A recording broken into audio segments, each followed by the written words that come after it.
I believe the central office initiated the production of this, and the others will be produced by the regions, the divisions, and the schools. What about at your end? What did you do?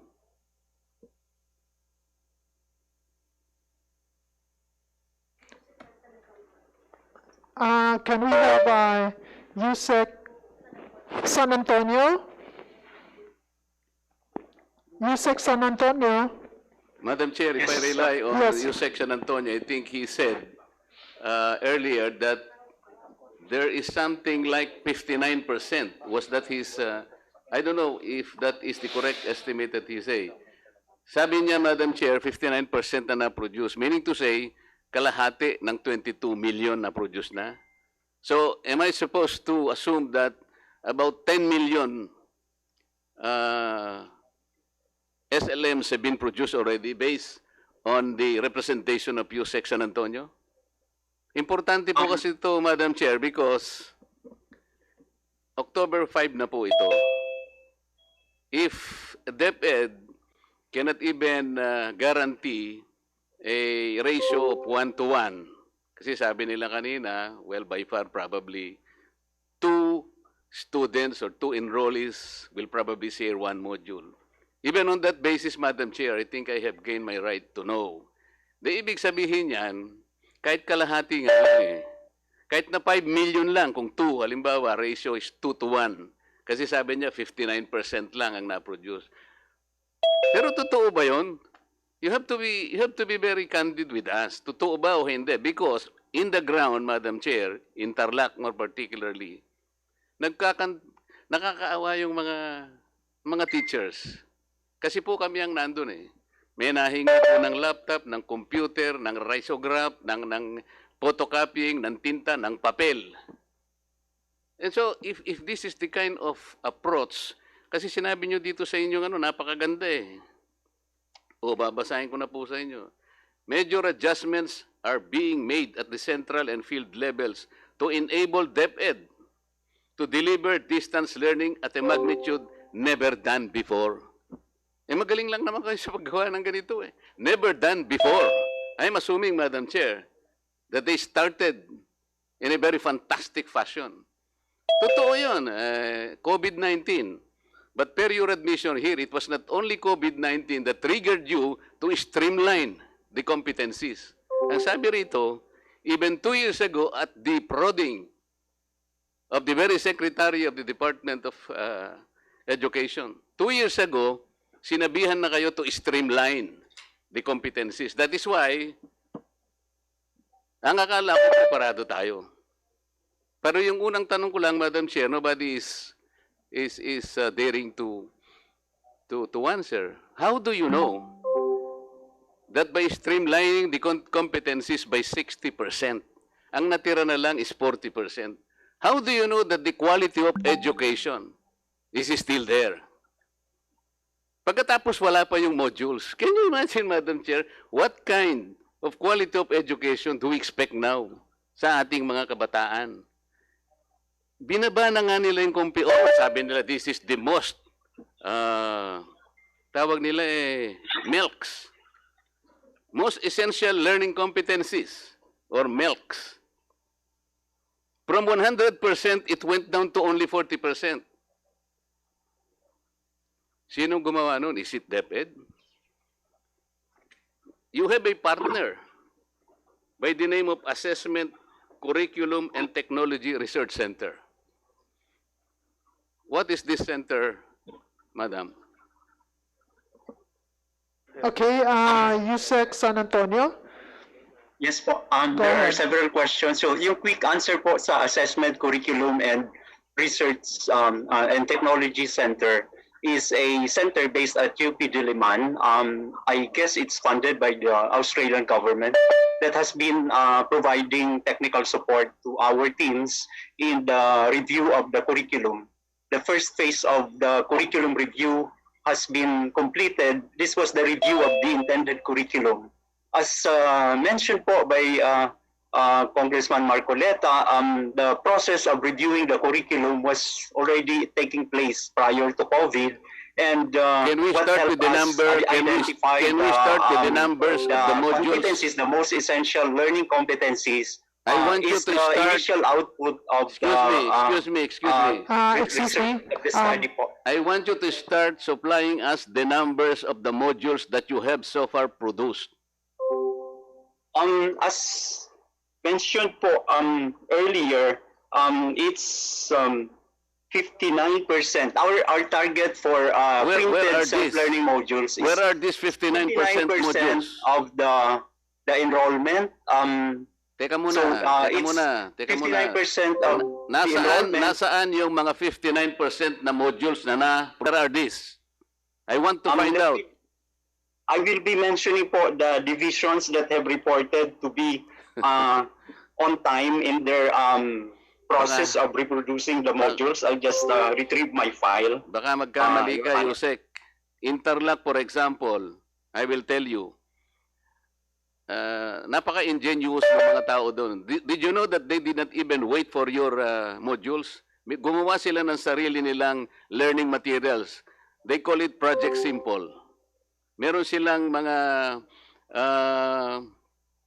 ginawang indigenous na mga materials.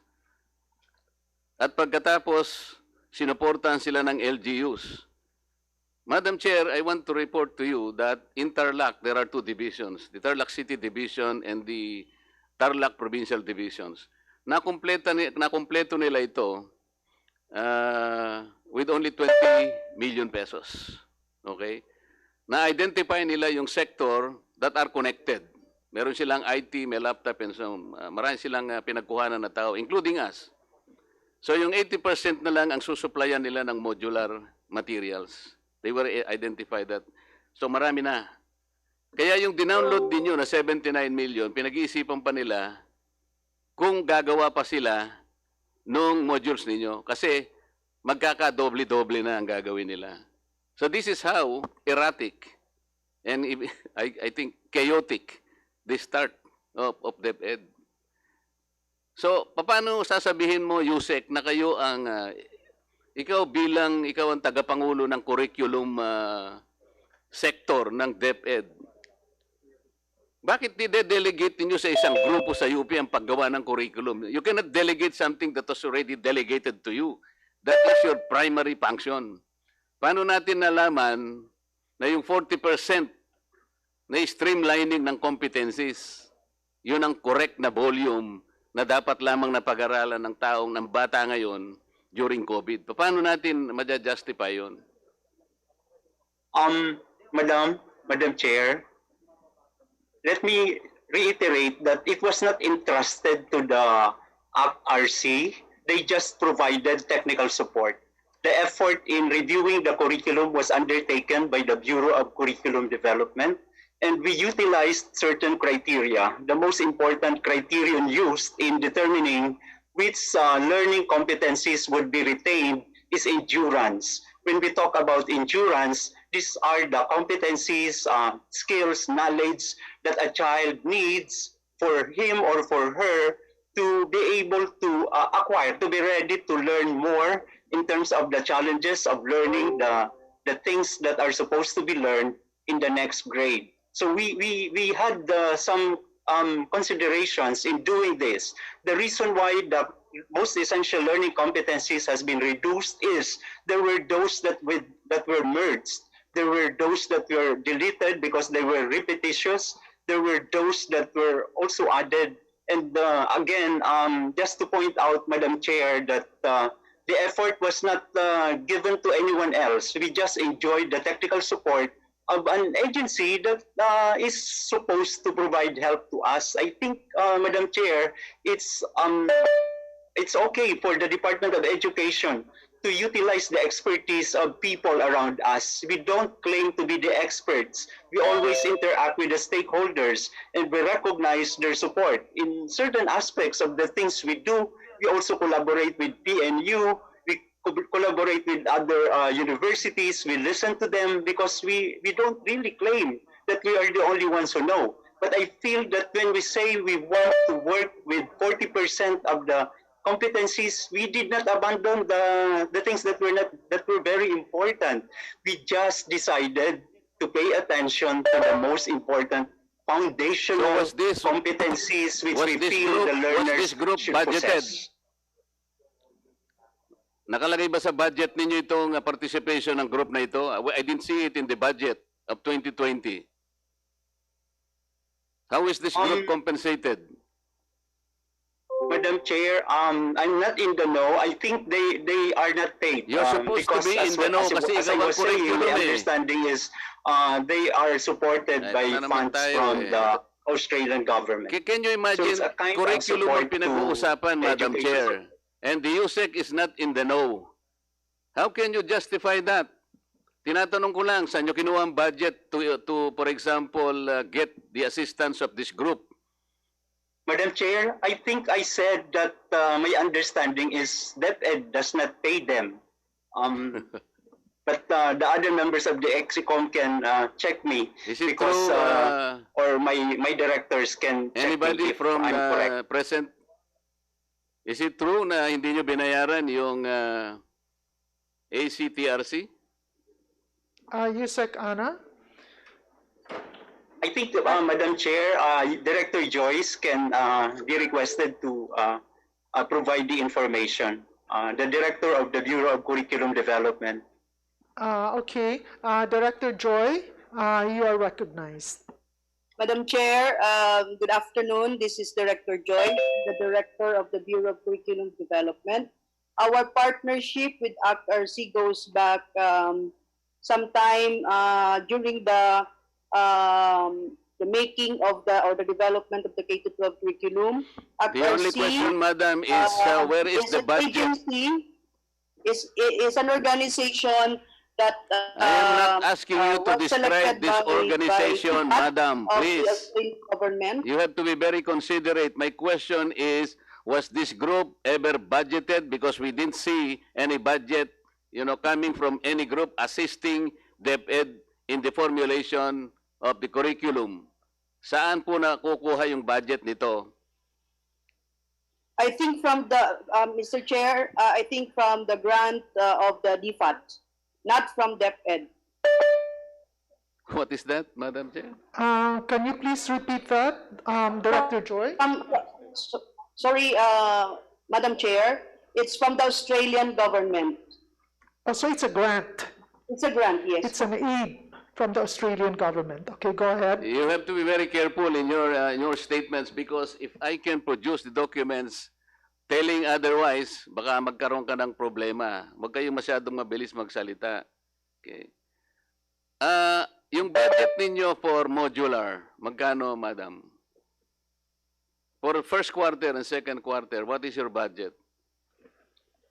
In 2020 JA, there's no budget, Your Honor, but we requested the Department of Budget and Management for the realignment of our existing How much? programs for 10.9 billion, 500 million of which we reserve for Okay the na yan. minimum health standard. So, it's 11 billion. More or less, no, Your Honor, 9 billion for the learning resources. Huh? 9 billion for learning resources.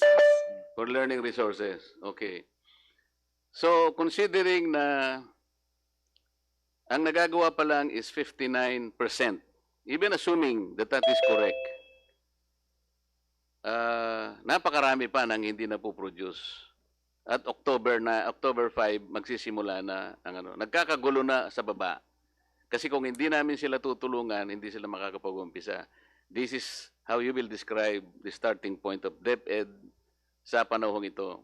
Pagkatapos, let's go about integrating the competencies, the most essential learning competencies. Ilan ba yung competencies na ilalagay nyo sa isang module? Okay, Madam 40% na lang. Pwede ba dito na lang para madali tayo? Kasi masyadong marami sinasabi yun, hindi ko maintindihan ang paliwanag niya. Kong Marcoleta, they have their people assigned. So, let's recognize again Yusek San Antonio. On condition, Madam, that he should only answer the question. Thank you. No more, no less. Thank you very much, Madam Chair. Let me just reiterate that when I said 59%, it's the target learners that will receive SLMs. When it comes to the status of the preparation relative to the reproduction of SLMs, our tracking indicates that as of today, 77.57% or 166 out of 214 schools division offices have reported to be on track. When we say on track, they are more than halfway in terms of reproducing their self-learning modules. And 48 out of 214 schools division offices are still we consider them progressing. They are not yet halfway in the reproduction. Let me also inform the Madam Chair that NCR is now proceeding with the distribution of the self-learning materials, printed self-learning materials for the learners in NCR. There are also regions that have also been able to report that they are like on track 100% in all their divisions, like Caraga, Region 2, Region 4A, Region 4B, Region 9, and Region 12.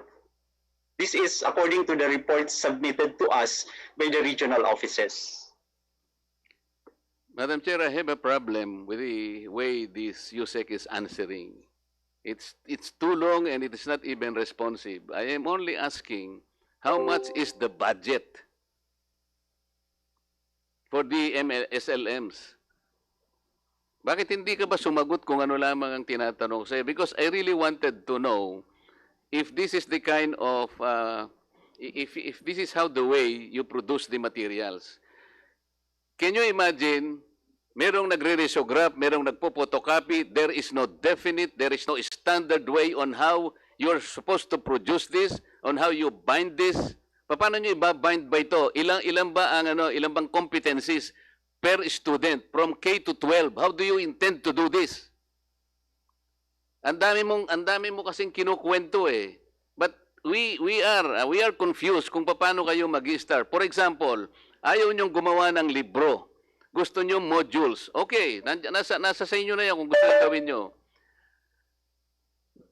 Yung K, yung let's say K, ilang competencies ba 'yon?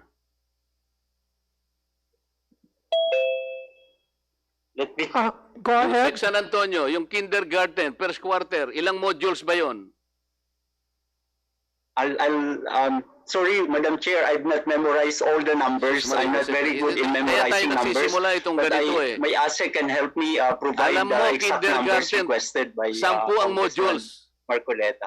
And the total pages, 258. Madam Chair, alam mo ang problema nila?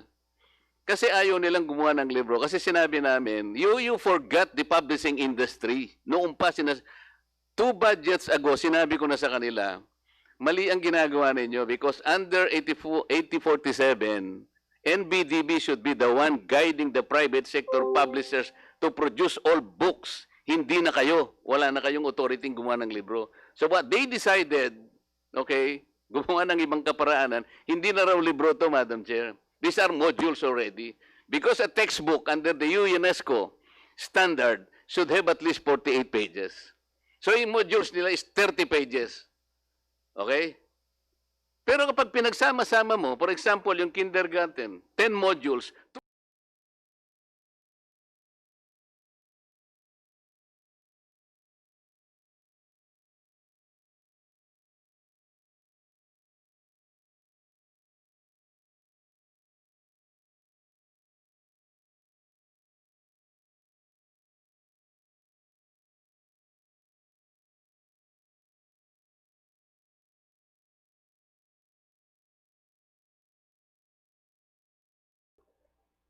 ngayon, kung gagamitin po yan ng estudyante, for how long that this student or pupil or learner will be able to take advantage of this one module nang hindi niya masisira, like a book.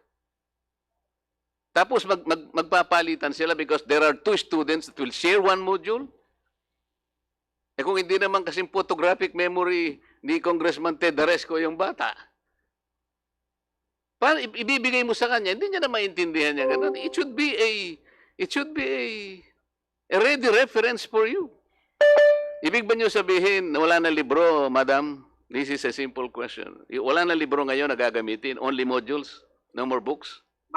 Madam Chair, Yes, go ahead. Yusek, I think it was very clear earlier that we mentioned that textbooks will still be used as supplement to the learning materials or resources that we have prepared. So Let me also reiterate what I have mentioned earlier, that the most ideal learning resource for distance learning delivery modality, as far as we educators know, is the use of self-learning modules, because it provides all the instruction. It allows the learners to actually interact with the materials, especially if they are capable of doing independent learning. Can I cut you? Yes, we will be still using the books, especially if the kids will be doing TV-based instruction or radio-based instruction, or even online. They can still refer to the books. We have mapped them against our most essential learning competencies. Sinasabihan na nga. Ang tinatanong ko lamang sa iyo, Yusek San Antonio, is this. Ang libro ngayon na supplementary pa pala? Itong modules na ang principal, ganun ba? Dati, ang libro, yung essential, yung supplementary materials, dito yung mga modules. Pero ang nangyayari kasi ngayon, ito yung problema natin. Madam Chair, ang gumagawa na ng modules, teachers, hindi po nila trabaho yun eh. Ang teacher po magtuturo yan. Yan ang pinaggagawa nila ngayon, no? Pinaggawa nyo ng module. Sila nagpo-photocopy, sila nagbabound ng mga libro. Isip-isipin nyo, para lang mag-prepare na sana sila sa kanilang pagtuturo, sila pa ang ginawa ninyong okupado sa paggawa nito. excuse me, DS Marcoleta, can you please wrap up? Your 12 minutes is about to end. Madam Chair, let me point out that the development I have teams no for the questions to you, self-learning Yusek modules Santa- are primarily our supervisors and master teachers. Can you We stop understand that in some areas, those teachers who have been found to be competent in contributing their expertise so that we can develop the self-learning You modules, we're you allowed cannot to take generalize, part. The Yusek instruction we gave San was, Antonio. Please do not generalize. Do not generalize, please. Madam Chair, I was sharing the issuance that we have made. How many? It's primarily How for much is your the budget? experts, How much is your etc. budget for books this year? Madam Chair, I think I've been very clear in saying that the most ideal What learning is your resource budget for distance books learning this is year? the use of modules. Excuse me, I've not found a What place is that your utilizes- budget for books this year? That excuse is the me, question. yes, DS, maybe Yusek An can be, would be the better person Sabi to ko nga answer dito na lang, that. pinipilit kasi Finance yan eh, so kay under yan kay Yusek Ana. here, Yeah. madam. Sa finance po, ang ating textbook and other instructional materials is 963 million for this Okay. year. Next year, It's the same level, the Your same, Honor. okay. But you did not procure any book this year, right? Alam ko eh. I investigated. Your Honor, I will have to refer to the Undersecretary or ASEC in charge of the procurement on that. Mine is finance. Wala po. nga kayong pinrocure eh. Where is the procurement officer here? Did you procure books for this year?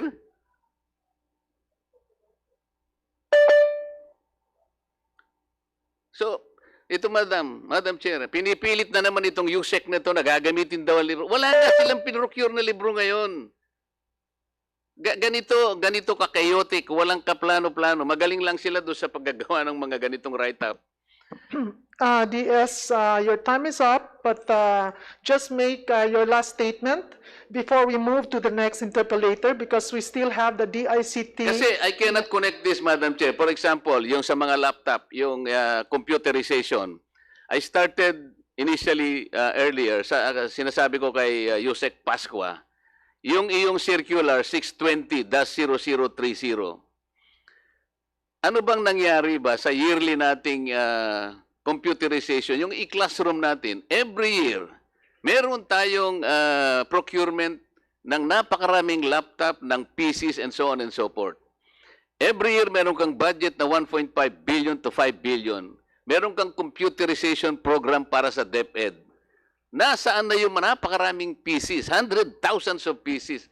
Bakit hindi ito na-integrate over the years?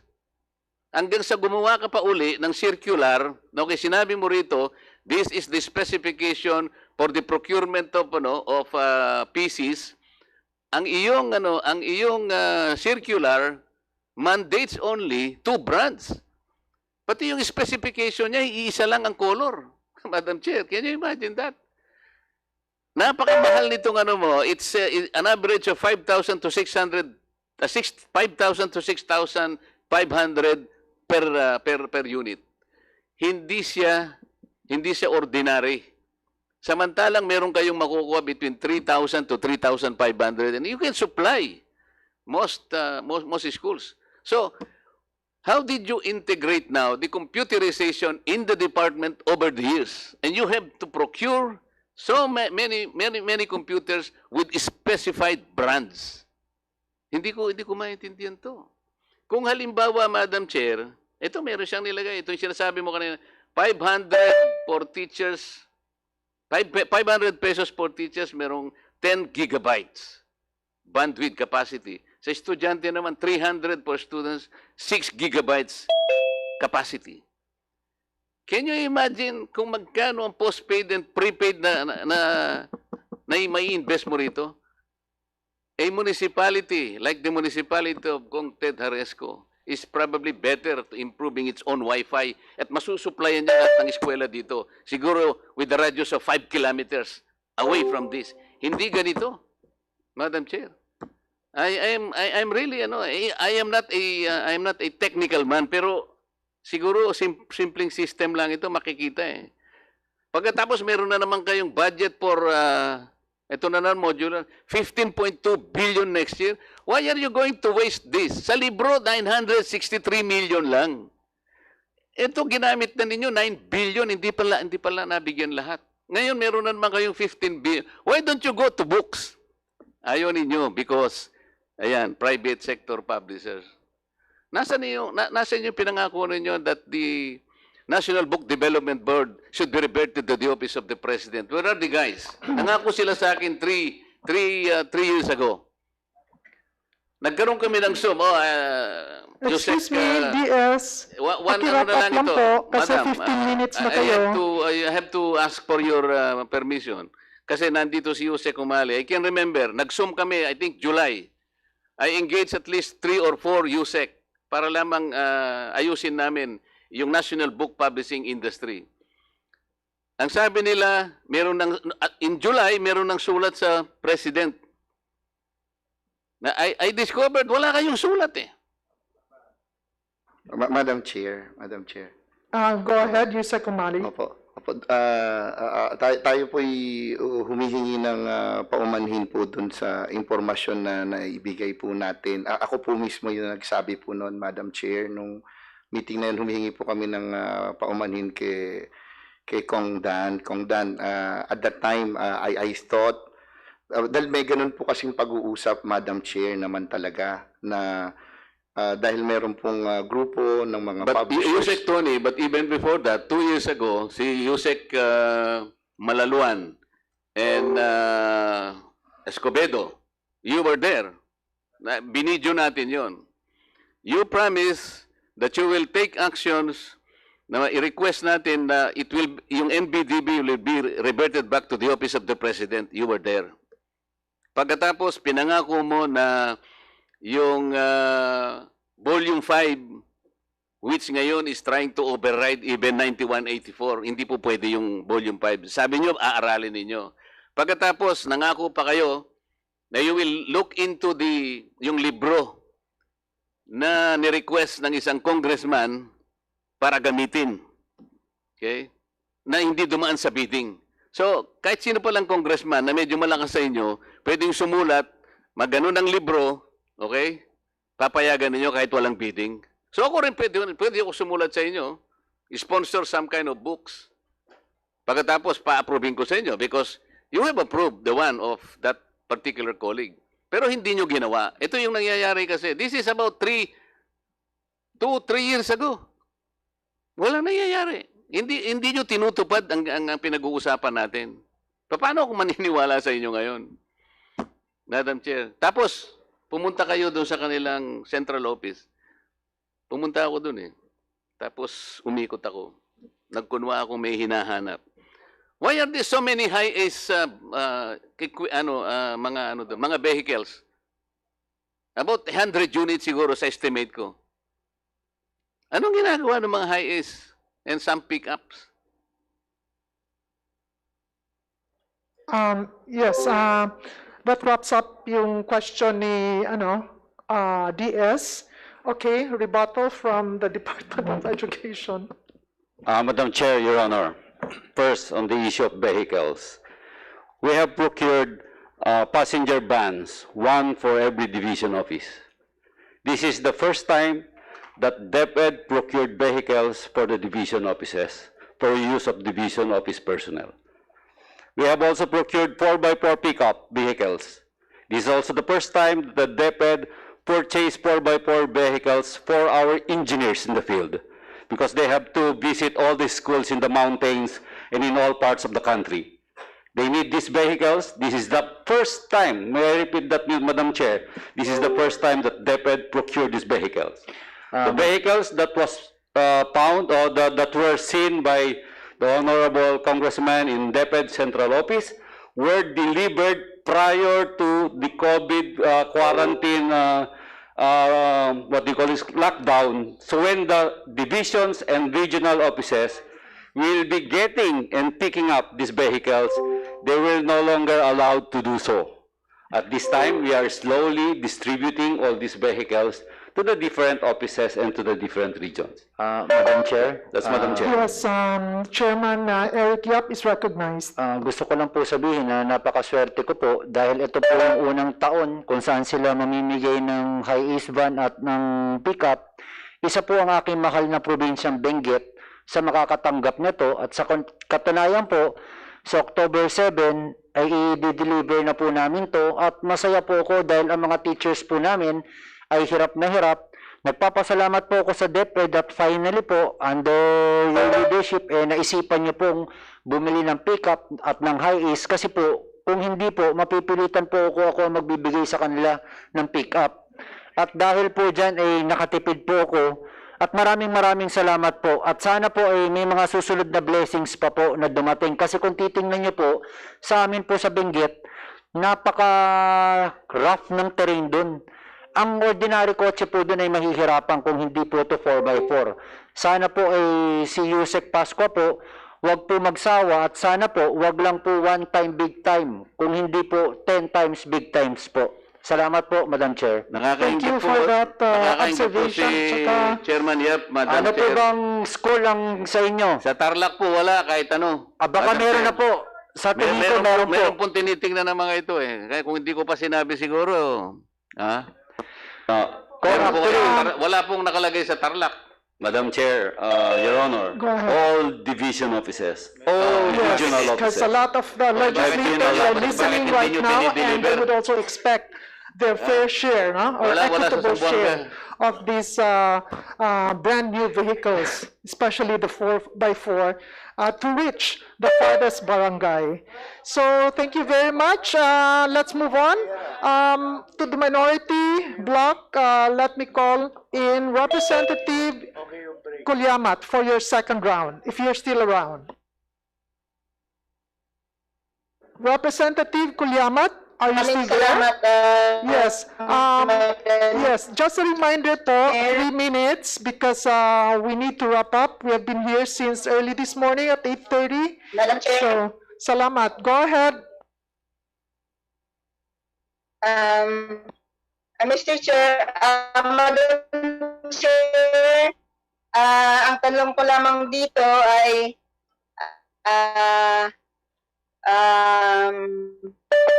kung ang layunin lang sa mga na napag-iwanan, yung mga paralang lumad na tinatayo namin sa aming pagsisikap, bakit hindi kasama sa pagpaunlad bagkus ito ay pinapasira pa, Madam Chair?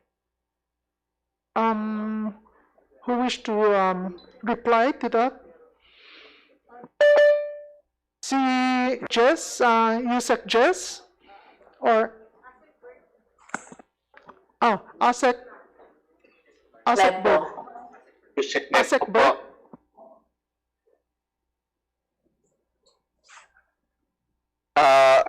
Madam Chair, Go ahead, Asek Bert. this is Undersecretary Malaluan of the Department of sorry. Education. Okay, you said I go think ahead. even in the last hearing where the Honorable Kudyamat was present, the Secretary already explained that there is a process for recognition of all public schools, and so this have to go through that process to be granted the permit as well as a recognition. So should any schools make application for such, then they will be so evaluated by our regional directors, and this applies to all schools intending to get a permit or recognition. There is no exclusion, nor is there a different classification for all. These guidelines for recognition, Madam Chair, applies equally to all applicants for permit or recognition. Thank you very much, Madam Chair. Yes. Do you have any other questions? Madam Chair, Yeah, go ahead, go ahead. sinasabi po namin dito na ang aming pagtatayo po ng paralan ay sarili naming pagsisikap. Dapat tinutulungan ng DepEd at hindi pinapasara. Mr. Chair, Madam Chair, meron na ano na lang ito, manifestation na lang, Madam Chair. Madam Chair, sa aming karanasan, noon ay ang formal at non-formal education ng mga paaralang lumad ay maganda naman ang ugnayan sa DepEd nung wala pa ang panghihimasok ng mga military operation. Itong mga ang ilan sa mga paaralang lumad na ito ay nakatanggap po ng mga pagkilala, no? Regional at national, na ito ay ginagawad pa ng DepEd, national at regional. Noong 2014, Madam Chair, nang idiniklara ang Whole of Nation Initiative, doon na nagsimula na ang pagpapasara ng mga itinatayo naming mga paaralan. Ang humihingi po ang DepEd, no, ng budget para sa IP8 at last mile schools. Pero ang mga nakatayo ng lumad school ay pinapasira naman. Mahabang panahon na po, Madam Chair, na pinagkaitan kami ng edukasyon. Kaya napilitan kaming magtayo sa sariling paaralan. Dapat tulungan kami sa halip na ipasara. Sinabi ng DepEd na no one is left behind. Pero hito kami. Nagsusumikap na maitayo ang aming paaralan. At hito kayo. Isang ahensya ng edukasyon na pinagkaitan ang libu-libong katutubong kabataan, sinira at pinasara. At pinaghihirapan naming pundasyon. Madam Chair, dati na po kaming marginalized. At sa pagpapasarang ito, ay lalo pa kaming sinisikil at tinutula sa matinding marginalization. Sorry, we're losing the audio. Sasabi po namin na kahit ano pa man, ang DepEd ay may pananagutan sa pagpapasira ng mga Madam Chair, tayo namin ng aming sariling paaralan ay karapatan na magtatag institusyong nagbibigay ng edukasyon sa aming sariling wika sa pamamaraang naaangkop sa aming kultura ng pagtuturo at pagkatuto. Ito lamang po, Madam Chair, maraming salamat sa pagbibigay ng oras at naiparinig ko ang aming hinaing bilang mga katutubo na matagal nang pinagkaitan ng edukasyon. Maraming salamat ulit, Madam Chair. Yes, thank you then, and well noted. Your manifestation is put on record, and I think Franz, you want to say Just something? a report, Madam Chair. I just would like to ask a report from the Department of Education. How many lumad schools were closed? Hiniling ko na po ito doon sa mga previous na mga meetings pero hindi pa nila binibigay sa akin. Yes, Yung ilan yung mga pinasara nila, ilan yung Madam Chair, walang requirements. may we respond? Madam Yes. Chair, with the permission of our Chief of Staff, we already provided that to the House Committee on Basic Education po. So we apologize, Madam Chair, if our good Kong Franz Castro was not yet furnished a copy. But I'm sure Comsec Romel could confirm that, Madam Chair. And as he confirmed to me that he received that. Yes, But we okay. will furnish a copy to the Yes, good Kong if Franz. you can again furnish Honorable Castro a copy directly to her email, maybe you can exchange email ads. Chair, Thank you, although I Madam asked Chair. that to the committee on basic ed, they should have provided me the copy directly. Yes. Kasi yun naman yung ano ko ni-request ko. That would be rectified and you will be sent a Yes, copy. yes, Madam Rest Chair. assured of that, Honorable Castro. Now we go to the next, last two interpellators from the majority. Let's call in Representative Tyron Agabas. Representative Tyron, are you still around? Last call? Kung wala na, then let's call the last interpolator for the majority, Representative Joy Tambunting. Good afternoon. Good afternoon, Go ahead. Madam Chair. Yep, Joy. And Please proceed with your question. good afternoon, my esteemed colleagues. Good afternoon, Madam Secretary and the DepEd family. I have noticed I have been monitoring the proceedings since 8:30 this morning. I have missed a few, but I just noticed that there is so much emphasis on the public schools and development of whatever is needed for the public schools. And I also listened to what the good secretary mentioned this morning about the 48% enrollment of the private schools and some schools closing, and the private teachers also moving to the public schools, and some losing their jobs because a lot of the private schools have closed. So that is really a very big problem as far as DepEd is concerned, because so many don't have jobs right now. Now my question is, with this in mind, how are we going to support the private school teachers now who don't have jobs, or even so the private schools who are now operating and are at the brink of maybe not being able to survive? And also, may I also know what are you doing about, because the private schools, as far as I know, also purchased learning management systems on their own, because some of them started way back in June, July, and of course they wanted to go with whatever the DepEd said last August 25, but because they announced already, they had to move with their plans, and they purchased their LMS, the learning management systems. So they are really spending.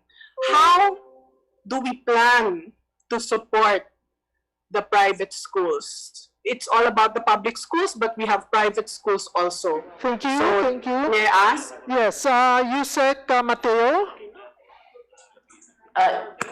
please respond. Madam Chair, Si Madam Secretary, Chair. okay, sorry. Secretary Liling, go ahead. before Yusef just answers, I'd just like to give additional information. even before June, we were already aware of what was going on. Because when I came in 2016, the phenomenon was already going on. The migration of teachers, private school teachers, to the public sector. No, and then with the pandemic, we have the private school students migrating now to the private sector, 398,000. So we discussed this in the IATF, and I brought to the attention of the IATF the situation of private school teachers who have no work, no pay. Since walang school, so therefore they had no pay. Unlike those in the public sector, and there are 900,000 of them, they continue receiving their salaries and their benefits. Pero sa private sector, hindi ganon. And there would be about, sa bilang namin originally, there would be about 263,000. And I reported this to the IATF because at that time, the IATF was, we had this program of the Bayanihan where financial assistance is given to those who have lost their jobs. And in a sense, the private school teachers lost their jobs kasi no work, no pay sila. But there are also private school teachers who have permanent contracts, 12 months, so no problem sila. And the big private schools are able to afford this. So yung mga may contract ng 1 year, walang problem because they continue receiving their salaries. So I brought this matter to the attention of the IATF, and the response, and this is on record because I have a witness, which is who is Yusek Tony. Ang sagot ng NEDA and the finance at that time was to submit a complete list of all the teachers who are going to be affected, who are affected by this pandemic. So they have a clear idea kung how much will be the funding that is needed, and that is how the actions proceeded. But we in the Department of Education have always sympathized right from the beginning of my term with the travails that the private sector's teachers are undergoing. Kaya I have been accused pa nga of favoring the private sector teachers. But yun ang situation. And we all know also that right now in Congress, you have congressmen who are filing bills for assistance to private school teachers who have lost their jobs. Kasi how many months na ngayon? 4 months na wala silang trabaho. Wala silang sweldo, wala silang trabaho, while their counterparts in the public sector continue receiving their compensation. So yun, we are very much aware of that, and we are also aware that there are efforts on the part of Congress to give amelioration to these teachers. Ang bilang ang kwan dyan, ang challenge, kasi ang hinihingi, the actual list of teachers who are affected by this situation, as distinguished from those who have full year contracts and those who are paid only when there are classes. So yun ang situation, and we are very grateful that some members of Congress are thinking along those lines na mayroong compensation ang private school teachers. Pero we have to be, ang request lang kasi ng government side, the Department of Finance and NEDA, is you have to know who they are. Kasi we cannot just say, well, we have 300,000 teachers and they're not receiving any salaries. Gusto nila malaman kung sino, based on previous experience in Bayanihan 1, who are really those who are deserving, who need the assistance. Because not all teachers are not paid at all or have lost their jobs. Yun na ang sabi ko kasi may mga ano naman na 12 months ang contract nila. Now, as for the schools, that is a matter of very strong debate in the financial system of the government, because it's not only the private school teachers who are saying that they are in very difficult straits, but also the schools themselves, the private schools themselves. They have their own estimates of how much already they are losing. And for those who are opening, kaya kami, when they said they would open in June, even as ang original schedule namin of August 24, we did not stop them at all, kasi ang tanong lang namin, kaya ba ninyo ang online? Because the president is insisting on online. Sabi nila kaya nilang online kasi ang condition lang namin, you open in June pero online. So now you have all these complications and challenges with the online kasi ang actual of course the application is different. I mean the actual experience is different. So that is how it is now. There are legislators who are filing bills to help the private school teachers.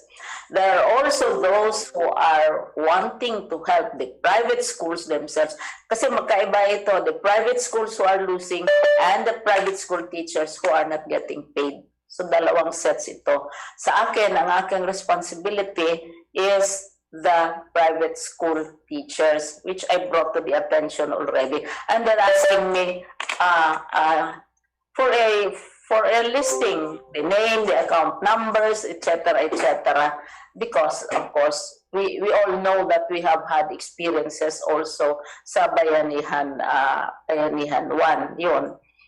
And if some members of the legislature, Congress and the Senate will succeed in their efforts to increase to have this to help the private school teachers, then that will really be a wonderful thing. Either that or we absorb them, because we also need teachers. Dole, for example, needs contact tracers, no? Sabi nga nila, they also need contact tracers and all of the other opportunities for them to earn a livelihood. Pero yun. And Tony knows that because we have been working together on this matter. Sana yung mga initiatives ng mga legislators will in a sense succeed for the teachers. But for the schools, that's a matter of economic policy that will be NEDA's call already. Kung yung schools themselves, yun ang bibigyan ng assistance. Ang problem ng mga schools which have indicated that they want to postpone, hindi naman sila nagsabing magsasara, they're going to postpone the holding of classes, is because of the requirement of online. Not all elementary schools and even high schools are equipped for the requirements of online teaching, in terms of gadgets, in terms of e-libraries, and so on, in terms of trained teachers. So sabi nila, they are not ready, but we are hoping that as the economy improves, the schools will go back to what they have been doing. As a matter of policy, we adhere to the constitutional provision that there has to be complementarity between public and private. Kailangan di mo mapaghihiwalay. We cannot have an exclusively public school system or an exclusively private school system. Kailangan complementary sila because both these sectors have contributions, and many of us are products of both private schools and public schools, starting with the Secretary of Education. So and it's beneficial. So yun ang status, and we are hoping that with with the new round of assistance, hindi makalimutan yung private school teachers. But bear in mind, there are about 163,000 of them. Salamat. And you give 10,000, that's 1.6 billion for them, or 10,000 ba or what. So that's how it is. But legislators, kasi ngayon ang budget is at the level of the legislature, may mga legislators who have taken an interest in the issue more for the private school teachers. I don't know about the private schools themselves. Kasi ano yan, that's the NEDA concern or Secretary of Finance concern. I hope I have answered Your Honor Joy. Madam Chair, Madam Chair and Secretary, my idol, Secretary Briones. I would also like to thank you for answering my question. Although, of course, I would really like to push for benefits more for the private teachers, the sector of the private teachers, because I have pushed so much for the benefits also for the public teachers, public school teachers. And now I would like to push for the private school teachers benefits. And I think it's about time. I listened a while ago to all the other things that are being talked about additional benefits for the public school teachers. I would like to request that those additional benefits also be given to the private school teachers. Please, Secretary and Chairman, Madam Chair, to the private school teachers. And last but not the least, Secretary and Madam Chair, I heard that vehicles are being given to the divisions. I also have a division. Yes, rest assured, Reps Joy, that was on record, that you will also get your fair share. Yes, so, Madam Chair. Rep Joy, who is we're running out of time for that? Yes, automatic yan. It's like an automatic appropriation. Magkaroon kayo ng Yusek Alain, but Yusek Alain is nodding his head na automatic daw matatanggap nyo yan. Yusek Alain, we will get in touch with you. Yes, thank you so much, Rep Joy. Sorry I have to interrupt. Thank you, Madam Chair. Thank you, Secretary Briones. Yes, we still have May I be recognized, Madam Chair? Sorry, Kong Maitet, nagpa-register ba kayo? Kasi yes, we're I've been, towards the last two I did, interpolators now. Madam Kasi, Chair, I did, yes. Saan kayo tumawag po? I even texted you. I did not receive your text po. Well, sandali lang naman yung tanong ko, Madam Chair. Because I was waiting for your text reply. But sorry, I did not receive your text. But anyway, I'll put you there. If you briefly lang later, yeah. Let me call in Representative Ferdinand Gaite. Are you still on? Yes, Madam Chair, nandito po ako. Paki-ano na rin kasi we're running out of time. The next DFA is waiting. So go ahead. With your question. Patungkol sa isang ahensya sa ilalim ng DepEd, sa ilalim ng NCCA, ang National Museum of the Philippines. Matanong ko lang, Madam Chair, gaano katagal na po ba yung mga pinuno dyan, yung head ng agency, yung mga director 4 at iba pa?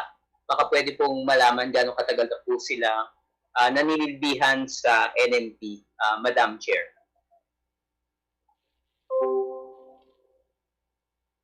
National Museum, Jeremy Barnes, Director. Yes, can you please go direct to the point since we're running out of time? To answer the good congressman, Madam Chair, it's been my honor to serve in my position as head of agency since April 2010. Director, can you please speak louder? April 2010 po ako. Okay. Thank you, Madam Chair. Gusto ko lang inform ang ating kagalang-galang makintawa ng NMP na nakarating sa amin na reklamo ng file ng House Resolution number 1112 regarding concerns of harassment. Lang, we'd like to request the NNP management to submit the records of, I believe, the president of the union, Metro Lagateja, has been removed supposedly for his performance, which is quite questionable considering matagal na siya dyan at ang kanyang allegation is bilang retaliation doon sa final nilang kaso sa inyo sa Office of the Ombudsman. Pwede mo bang ibigay nyo na lang sa amin ang mga dokumento, hindi mga binanggit na mga reklamo final sa inyo, ano yung mga hakbang na ginawa nyo at ano to po yung status ng Sorry, naputol. Yes, Madam Chairman, I think the Congressman, kahit naputol ho siya, was quite clear. We'll be, of course, happy to furnish everything to do with this particular case. Yes, go ahead. Madam Chair. Tapos na kayo? Kung Madam Chair, tapos na ko. Congressman, Madam Okay, Chair. sorry, I cannot hear you. Promise, Madam Chair. Yes, thank you very much. No? So next we go to Representative Tyron Agabas from the majority. And then last, si Maitet. No? Kasi nag-request din si Kong Maitet. So yun na. Si Maitet na yung last. Okay, what can we call him? Representative Tyron Agabas for your 3-minute question. Good afternoon, Madam Chair. Thank you so much. To the Honorable Secretary, Madam Secretary Briones, to the all secretaries, to the Assistant Secretaries, and to the DepEd family, good afternoon. I just would like to thank the Honorable Secretary for ably leading the DepEd family in the midst of the many challenges posted by COVID-19. And on the same note, I would also like to thank the Secretary for allowing the school buildings as quarantine facilities in my district. So, my question, I would like to direct this to Yusek Jess Mateo. Yusek Jess. Go ahead. Yusek Jess. Pwede ko bang malaman, Yusek Jess, kung meron na tayong procurement sa ICT and multimedia packages sa senior high, junior high, G4 tsaka G6? Your Honor, may I defer it to Yusek Aleng because he's the one in charge of ICT. If I may, Madam Chair, Your Honor. Yes. Thank you, Sir Jess. Madam Chair, Your Honor, wala pa po, ongoing pa po yung procurement natin for that. Okay, so ano po ang possible timeline natin, Yusek? Ang timeline po natin dyan is within the year. We have to finish the procurement within the next 2 months siguro po. In addition, pwede rin pong malaman kung at mag-appeal sa mga shortages natin sa mga schools, especially in my district. I have 181 shortage ng mga teachers sa atin na pwede mag-apela for the provision of these shortages, especially sa mga last mile school kung saan meron tayong mga integrated schools na tinayo sa taong ito. Wala namang problema, Madam Chair, Your Honor. As long as our budget for the new construction and last mile schools are appropriated by Congress and approved by the President. Thank you. Having said that, Madam Chair, I would like to manifest my support to any move at the proper opportunity, increasing the budget of DepEd. Alam po natin, let's face it, napakahirap po ng situation na kung saan ang DepEd ay napapagitna sa panahon ito, especially sa blended learning system na kinakaharap ng DepEd family. So with that, thank you so much, Madam Chair. Hindi ko na po pahabay ng tanong ko, alam mo pong kaninang umaga po tayo dito sa hearing na ito. Thank you so much. Salamat, Rep. Agabas. And the last interpolator from the majority, may I call in Representative Maitet Colliantes. Ang sinasabi nila yun. Thank you, Madam Chair. Good afternoon sa DepEd family, sa pangunguna po ni Secretary Briones, sa mga USEC po at ASEC. Magandang hapon po sa inyong lahat. Ako po yung merong isang concern tungkol po sa aking distrito. Siguro po naman ay hindi lingid sa inyong kaalaman na yung pong pagputok ng bulkan noong Enero ay grabe po ang naging distraction dito sa aking distrito. Ang distrito ko po ay composed ng 10 munisipyo at 2 lungsod. At meron po akong 260 barangays. Ako lamang po ay medyo nababakala sa nakita ko po na isinabmit sa akin ng region na ang napapabigay lang po sa aking distrito ay isang bayan lang po ang nabigyan ng 2 unit na 1-story 5 classroom. At dito po sa lungsod ng Tanawan ay 10 barangay na lahat po ang 10 barangay na yan ay puro electrification at energization lamang po yan. At 3 lamang pong barangay ang merong repair of classroom. Ang 11 pong, ang isa pong lungsod pa rin ng Santo Tomas ay wala po kahit anong maibigay. At siyam na bayan po dito sa aking distrito ay wala rin pong naibigay kahit isa man lamang classroom. So ang devastation po dito sa aking distrito ng Bulkang Taal ay napakagrabe po. Marami hong paaralan tayong nasira at hanggang ngayon po ay nakatenga yan. So wala po tayong mailalagay diyan na improvement ngayon pong darating na taon. So I'm just concerned na pagdating po ng pasukan, mabuti na lamang po at tayo po ngayon ay virtual learning, kaya ito pong mga paaralang ito ay hindi rin magagamit. So ako po kanina ay nasa isang bayan, sa bayan po ng San Nicolas, at nakita ko rin po ang mga paaralan doon na talaga naman pong hanggang ngayon ay sira-sira pa. So ako po ay humihingi ng tulong at nag-aapila po ako sa Department of Education na madagdagan po naman ang mga gusali, ang mga classroom para po dito sa aming mga paaralan sa aming distrito. Again po, I would like to reiterate that I have 10 municipalities and 2 cities. And 6 municipalities were badly hit during the eruption. So yun lamang po, Madam Chair. At sana po ay mapakinggan ni Madam Secretary Briones ang aming hinaing. At bago ko po tapusin, ay sana po ay itong amin pong distrito ay mabigyan din po ng high A's para po sa aming mga guro dito sa aming pong division.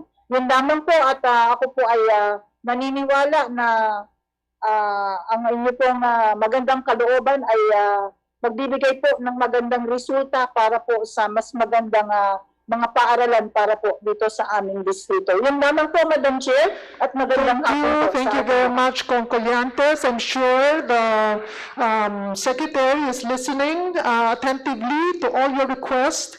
And in the proper time, of course, the Committee on Appropriation will take into consideration all the requests of our legislators. Madam Chair, may I considering that we have already exhausted, and I can see here the hardworking chairman of the committee, we will still have to go to another department, and the other concerns will be, we will just forward it to the Department of Education before the plenary hearing. I move, Madam Chair, to terminate the budget briefing for the Department of Education. Yes, but before we carry the motion, may we inform all members that there will be a new Zoom account for DICT